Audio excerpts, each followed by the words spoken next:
பெரம்பலூர் தொண்டமாந்துறை அருகே மீன்பிடிக்க ஆற்றில் சென்ற இருவர் மின்சாரம் பாய்ச்சிய நிலையில் உயிரிழந்திருக்கிறார்கள். முக்கிய செய்தியாக பார்த்துக் கொண்டிருக்கிறோம். கூடுதல் விவரங்களை எமது செய்தியாளர் அருண் வழங்கிட கேட்போம். அருண், வணக்கம். என்ன நிகழ்ந்தது? உயிரிழந்தவர்கள் யார்? விவரங்கள் என்ன?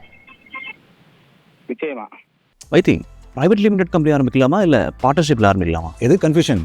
ஒரு எக்ஸ்பர்ட் கிட்ட பேசிடுவோம். எப்படி? பாஸ்வாலா பி த பாஸ்.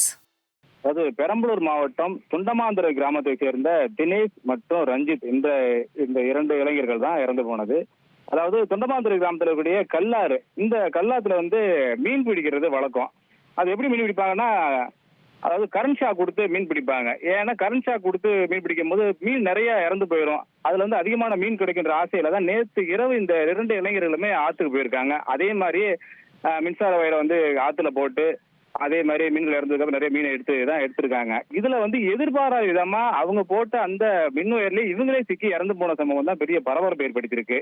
இன்று காலை அந்த பகுதியை போன பொதுமக்கள் இவங்க இறந்து போனதை பார்த்து காவல்துறைக்கு தகவல் கொடுத்திருக்காங்க. அரும்பாவூர் காவல்துறை சம்பவ இடத்துக்கு 2 பேருடைய உடலை கைப்பற்றி அரசு மருத்துவமனைக்கு உடற்புக்கு ஆய்வு வச்சிருக்காங்க. இதுல பாத்தீங்கன்னா இந்த மாதிரி மின்சாரம் பாய்ச்சி மீன் பிடிக்கிறது சட்டப்படி தவறு, இது தடை செய்யப்பட்டிருக்கு. இதை மீறி இந்த 2 இளைஞர்களுமே மீன் பிடிச்சிருக்காங்க. இந்த 2 இளைஞர்கள் மட்டும் தான் போனாங்களா இல்ல இவங்க கூட வேற யாரும் போனாங்களா அப்படின்ற கோணத்திலையும் காவல்துறை தீவிரமா விசாரணை மேற்கொண்டு வருகின்றனர். உங்களுடைய தகவல்களுக்கு நன்றி அருண்.